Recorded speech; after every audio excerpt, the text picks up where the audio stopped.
पश्चिम बंगाल के कूच बिहार से बंगाल बीजेपी के अध्यक्ष दिलीप घोष पर हुए हमले के मामले में चुनाव आयोग ने 24 घंटे में प्रशासन से रिपोर्ट मांगी है। दिलीप घोष पर हुए हमले के विरोध में बीजेपी ने कोलकाता में चुनाव आयोग के दफ्तर पर प्रदर्शन कर विरोध भी जताया। दिलीप घोष ने हमले का आरोप टीएमसी पर लगाया। उन्होंने बताया कि जब वो कूच बिहार के सीतलकुची में रैली कर रहे थे तभी ममता बनर्जी की रैली से गाड़ियों में लौट रहे लोगों ने बीजेपी कार्यकर्ताओं को डराया। उन्होंने पुलिस पर बीजेपी कार्यकर्ताओं को पीटने का भी आरोप लगाया।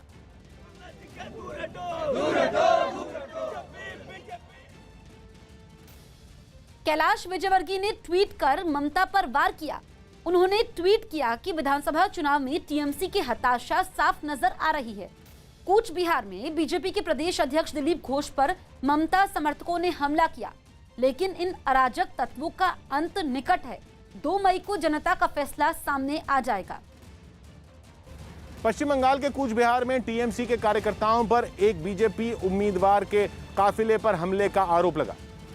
वहां की तिताई विधानसभा सीट से बीजेपी उम्मीदवार कुमार रॉय अपने इलाके में प्रचार के लिए निकले थे। इसी दौरान उन्होंने अपने काफिले पर हमला किए जाने का आरोप लगाया। वहां से सामने आई तस्वीरों में एक एसयूवी सड़क के किनारे खेत में लटकी दिखी। बीजेपी उम्मीदवार ने आरोप लगाया कि हमले की वजह से ही गाड़ी बेकाबू होकर सड़क के नीचे उतर गई। इसी तरह काफिले में शामिल कुछ दूसरी गाड़ियों में भी तोड़फोड़ का आरोप लगाया गया। चोट लगे, माथा पटे, दो गाड़ी भांगचूर है। घटना के बाद बीजेपी उम्मीदवार अपने समर्थकों के साथ थाने पहुंचे और आरोपियों के खिलाफ मामला दर्ज कराया। दिल्ली के पास हरियाणा के गुरुग्राम में हार्डवेयर की एक दुकान में भीषण आग लग जाने से लाखों रुपयों का नुकसान हो गया। बताया गया कि यह आग शॉर्ट सर्किट की वजह से भड़की, जिसने देखते ही देखते आसपास की कुछ दुकानों को भी अपनी चपेट में ले लिया और उसके बाद तो वहां आग की ऐसी लपटें उठने लगी कि पूरे इलाके में दहशत फैल गई। इसकी वजह से हार्डवेयर की उस दुकान में कई धमाके भी हुए, जिसने लोगों को और डरा दिया।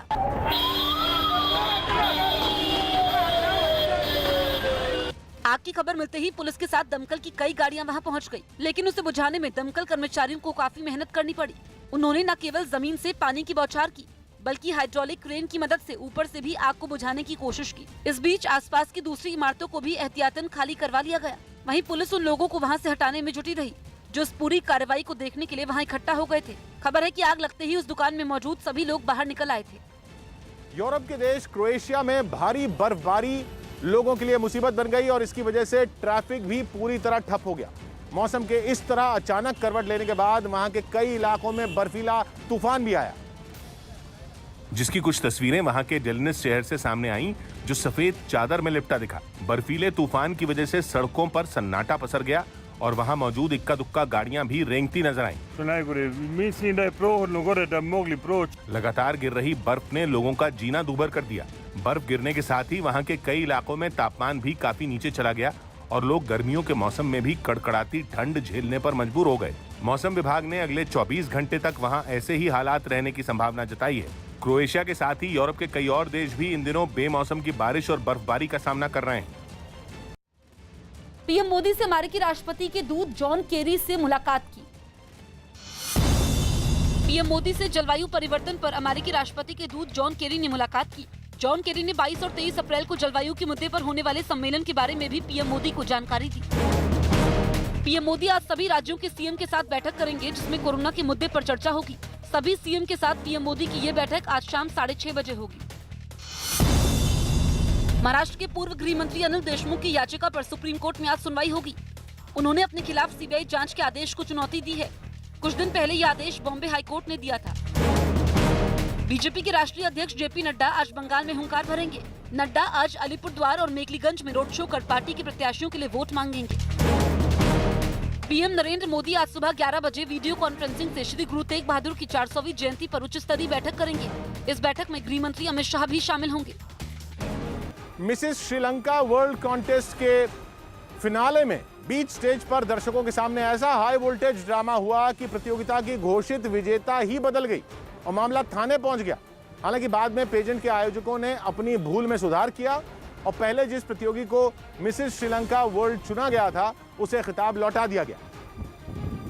लेकिन उससे पहले ब्यूटी कॉन्टेस्ट में इतना बवाल हुआ कि पूरी दुनिया में खिल्ली उड़ने लगी। हुआ ये कि मिसेस श्रीलंका वर्ल्ड 2020 की विजेता के तौर पर पुष्पिका डिसिल्वा के नाम का ऐलान हो गया। उनके सिर पर ताज भी पहना दिया गया। उन्होंने सबसे बधाई भी ले ली, सभी का शुक्रिया भी अदा कर दिया। लेकिन कुछ ही देर बाद इस खिताब की पिछली विजेता ने एक घोषणा की और पूरा सीन ही पलट गया। There's a rule that you all have to be married and not divorced. So the crown goes to the first runner-up. इसके बाद तो स्टेज पर ऐसी घटना हुई जो दुनिया के किसी भी ब्यूटी पेजेंट के इतिहास में शायद इससे पहले कभी नहीं हुई। घोषित विजेता को स्टेज पर सबके सामने जलील होना पड़ा। जो ताज चंद मिनट पहले बड़ी इज्जत के साथ पुष्पिका डिसिल्वा के सिर पर सजाया गया था, वो उनके सिर से खींचकर जबरदस्ती उतारा जाने लगा। इस बीच स्टेज पर एक दूसरी महिला भी आई और ताज को पुष्पिका डिसिल्वा के सिर से खींचने लगी। वो उनसे बहस करती हुई भी दिखी। फिर जैसे ही ताज उतरा, उसे पहली रनर अप को पहना दिया गया और खून का घूंट पीकर पुष्पिका स्टेज से तुरंत चली गई। हालांकि बाद में साफ हुआ कि पुष्पिका तलाकशुदा नहीं है, बल्कि अपने पति से अलग रहती हैं, जिसके बाद मिसेस श्रीलंका वर्ल्ड का खिताब उन्हें लौटा दिया गया।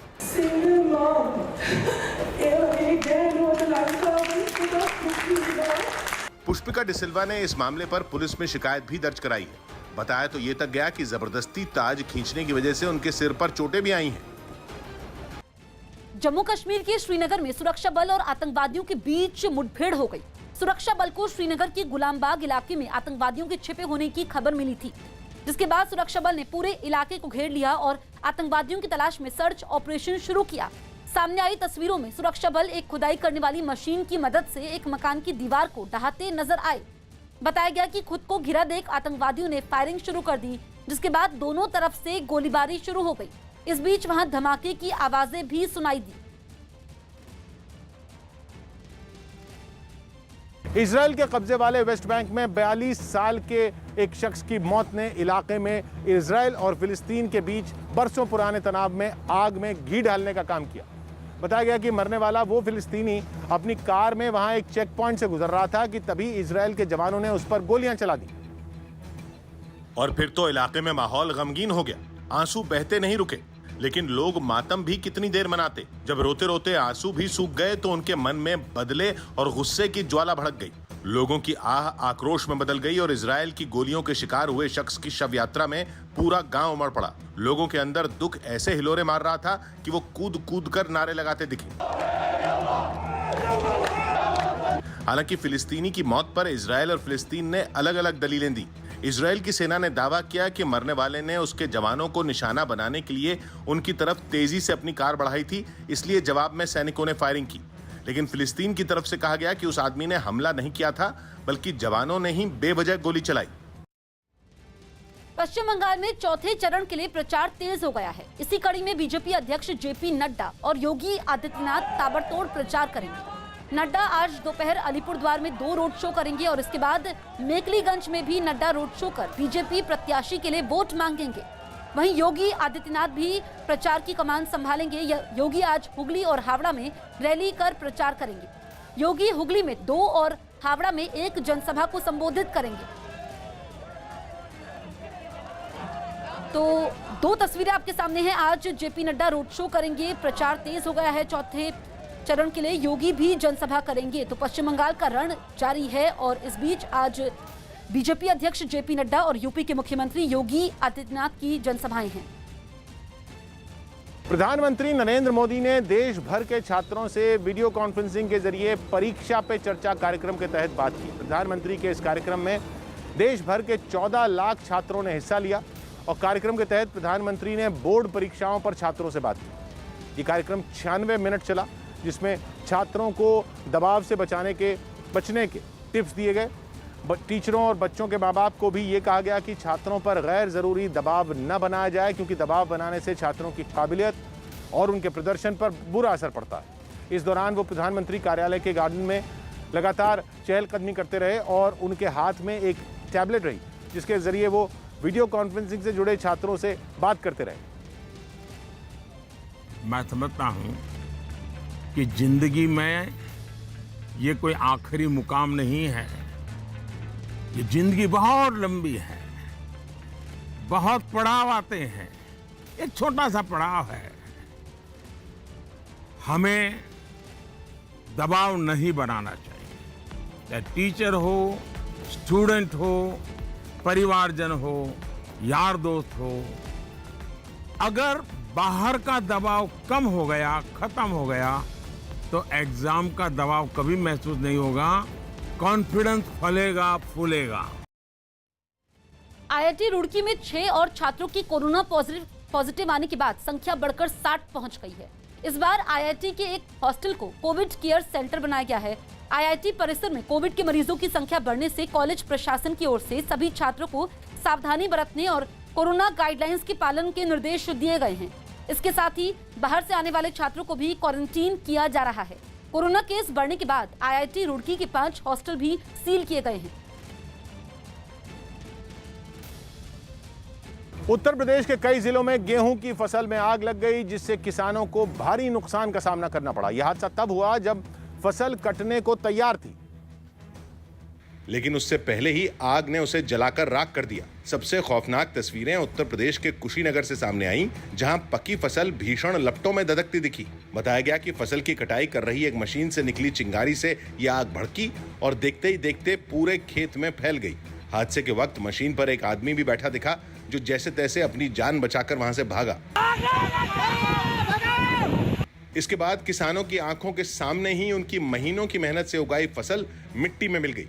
कुछ इसी तरह की तस्वीरें कासगंज जिले से भी सामने आईं, जहां कई बीघा खेत आग में सुहा होते दिखे और वहां मौजूद किसान बेबस खड़े होकर उसे देखते रहे।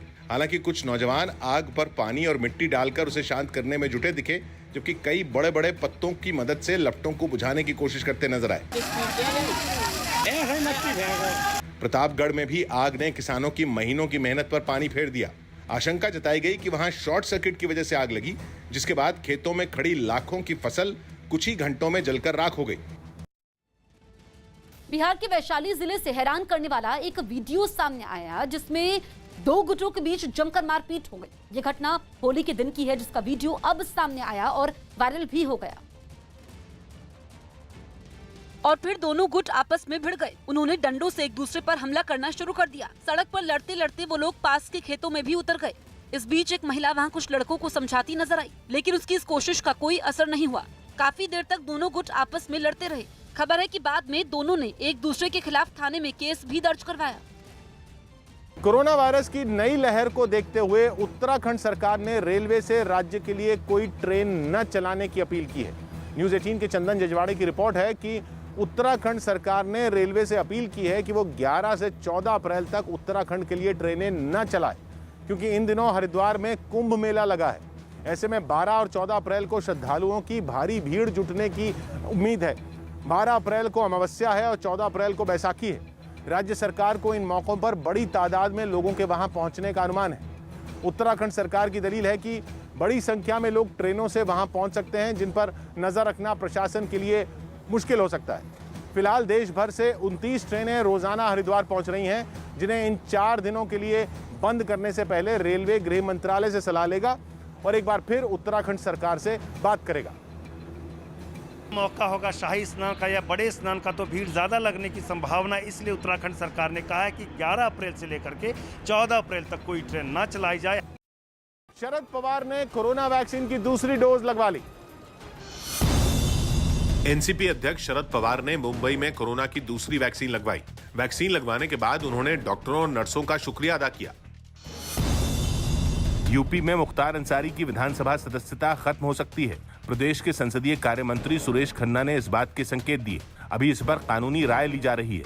मुख्तार अंसारी मऊ जिले की घोसी विधानसभा सीट से बीएसपी विधायक हैं। मुंबई में छोटे व्यापारियों का राज्य सरकार के खिलाफ गुस्सा फूट पड़ा। कोरोना को फैलने से रोकने के लिए वहां जगह जगह दुकानें बंद कराई गईं, जिस पर बवाल खड़ा हो गया, जिसकी कुछ तस्वीरें कांदिवली से भी सामने आई। वहां कई व्यापारी सड़क पर उतर आए और उन्होंने सरकार के विरोध में प्रदर्शन किया। दुकानें बंद कराई गई हैं सरकार द्वारा, पुलिस द्वारा। उसका विरोध करने के लिए कांदिवली के तमाम सारे दुकानदार निकले हैं। व्यापारी भड़के तो बीजेपी को इस मुद्दे पर महाराष्ट्र सरकार को घेरने का मौका मिल गया। सारा सर तानाशाही है, ये गलत है। इस मामले पर राजनीति गरमाने पर कांग्रेस ने भी बीजेपी पर पलटवार किया। टीकाकरण के डोज भी महाराष्ट्र सरकार को ज्यादा दिए जाए। इलाहाबाद हाईकोर्ट ने साफ कर दिया कि प्रदेश में पंचायत चुनाव नहीं टाले जाएंगे। इससे पहले कोरोना के बढ़ते मामलों की दलील देते हुए ये चुनाव अभी नहीं करवाने की मांग की गई थी। मुंबई के पास थाने से दिल दहला देने वाला एक वीडियो सामने आया, जिसमें एक चलती कार अचानक आग का गोला बन गई। बताया गया कि 2 लोग उसमें सवार थे जो वक्त रहते कार से बाहर निकल आए, लेकिन उनकी कार आग की लपटों में घिर गई। बीच सड़क पर हुई इस घटना को देखकर वहां अफरा तफरी का माहौल हो गया। दूसरी गाड़ियां उससे दूरी बनाकर वहां से गुजरती दिखी। इस हादसे की जानकारी मिलते ही दमकल की एक गाड़ी वहां पहुंच गई, जिसके बाद दमकल कर्मचारियों ने बिना देरी किए आग पर पानी की बौछार करनी शुरू कर दी। इसी बीच फायर ब्रिगेड की एक और गाड़ी वहां पहुंची, जिसकी मदद से उस कार में लगी आग को बुझा लिया गया। हालांकि तब तक कार पूरी तरह जल चुकी थी। यूरोप के देश यूक्रेन ने अलगाववादियों से चल रही जंग में बीते 24 घंटों में अपने 2 सैनिकों के मारे जाने का दावा किया। यूक्रेन की सेना पिछले 7 साल से रूस के समर्थन वाले अलगाववादियों से आमने सामने है और बीते कुछ हफ्तों से उसके पूर्वी इलाके में तनाव काफी बढ़ गया, जिसका सबूत पेश करती तस्वीरें विवाद की जड़ बने उस क्राइमिया से सामने आईं, जो कागज पर तो यूक्रेन का हिस्सा है, लेकिन उस पर रूस की सेना ने कब्जा जमाया हुआ है। वीडियो में वहां रूस के सैनिकों की तैनाती भी ज्यादा दिखी। आसमान में हेलीकॉप्टर मंडराते नजर आए और जैसे ही वो जमीन पर उतरे, आक्रामक जवानों ने तुरंत मोर्चा संभाल लिया। सिर्फ बंदूकें ही नहीं, एंटी टैंक गाइडेड मिसाइल और बख्तरबंद गाड़ियां भी वहां दिखी। वहीं यूक्रेन के लुहांस्क इलाके में भी टैंक अभ्यास करते नजर आए। बिहार के जमुई में नक्सलियों के बड़े मंसूबे को सर्च ऑपरेशन के समय सुरक्षा बल ने नाकाम कर दिया और पहाड़ के हिस्से में लगे 2 अलग-अलग बमों को बरामद कर लिया। इनमें एक बम का वजन 30 किलो जबकि दूसरे का 20 किलो बताया जा रहा है। नक्सलियों ने जंगल में ये बम छिपाकर रखे थे ताकि सर्च ऑपरेशन के समय जवानों को निशाना बनाया जा सके, लेकिन उनकी इस साजिश पर सुरक्षा बल ने पानी फेर दिया।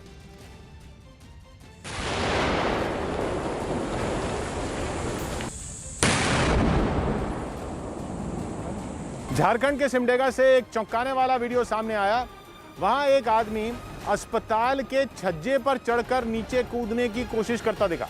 बताया गया कि नशे के आदी इस आदमी को इलाज के लिए अस्पताल में भर्ती कराया गया था, लेकिन मौका पाकर वो खिड़की के ऊपर बने छज्जे पर चढ़ गया और नीचे कूदने की धमकी देने लगा। इस दौरान उसने अपने पैर नीचे लटका लिए और कूदने की कोशिश करने लगा। उसकी इस हरकत से वहां हड़कंप मच गया। वहां मौजूद लोग उसे बचाने की कोशिश करते दिखे। इसी बीच अस्पताल का एक कर्मचारी सीढ़ी लगाकर वहां पहुंचा और उसे उतारने के लिए मनाने लगा। जब वो आदमी नहीं माना तो सबने मिलकर उसे रस्सी से बांध दिया और उसे उतारने की कोशिश करने लगे, लेकिन तभी धक्का मुक्की में वो छज्जे से नीचे गिर पड़ा और हवा में उल्टा लटकने लगा। हालांकि उसके पैरों में रस्सी बंधी थी जिसे ऊपर छत पर मौजूद लोगों ने पकड़ रखा था। यही नहीं, उसे बचाने के लिए नीचे कुछ लोग दरी पकड़कर भी खड़े थे। बाद में उसे रस्सी के सहारे नीचे उतार लिया गया।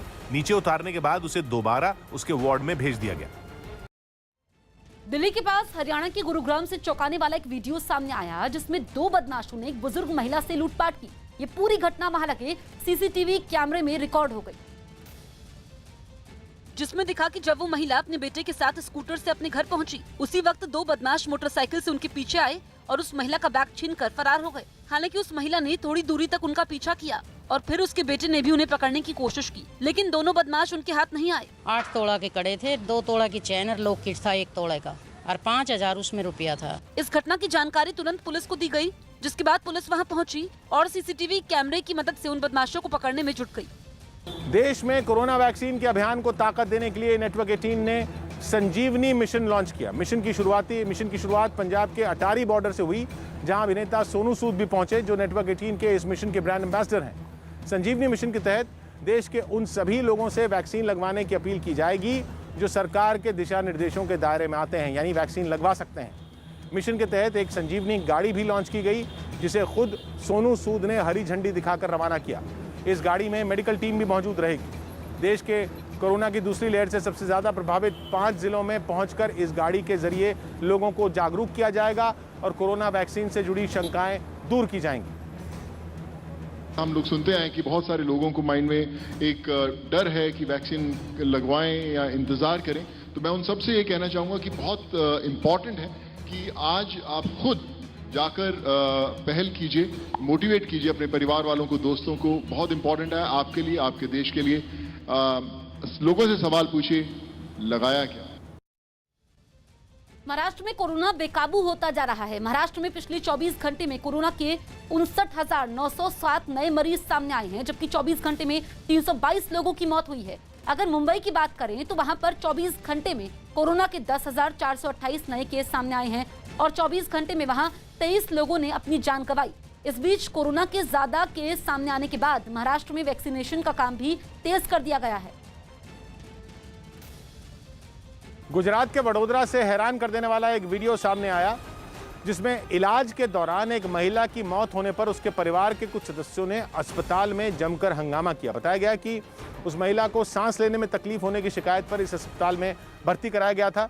आरोप है कि अस्पताल प्रशासन ने उसके इलाज में लापरवाही बरती और उसकी मौत हो गई, जिसके बाद उसके परिवार वालों का गुस्सा भड़क गया। हंगामे का जो वीडियो सामने आया उसमें वो लोग अस्पताल में तोड़फोड़ करते नजर आए। उन्होंने अस्पताल की कुछ खिड़कियों और दरवाजों के शीशे तोड़ दिए, रिसेप्शन पर लगे शीशे को चकनाचूर कर दिया और जब इतने से भी उन्हें तसल्ली नहीं मिली तो उन्होंने वहां मौजूद एक डॉक्टर से हाथापाई कर दी। वो लगातार उन्हें समझाने की कोशिश करता रहा, लेकिन उन पर इसका कोई असर नहीं हुआ। ऐसे हालात में उसने जैसे तैसे अपनी जान बचाई और उन लोगों के बीच से निकलकर अंदर चला गया। गुना दाखिल किया गया है और दूसरी तरफ पेशेंट के रिलेटिव्स की जो ग्रीवेंसेस थी जिसकी तपास चल रही है। इस बवाल के बाद पुलिस वहां पहुंची और सीसीटीवी फुटेज के आधार पर इस मामले की जांच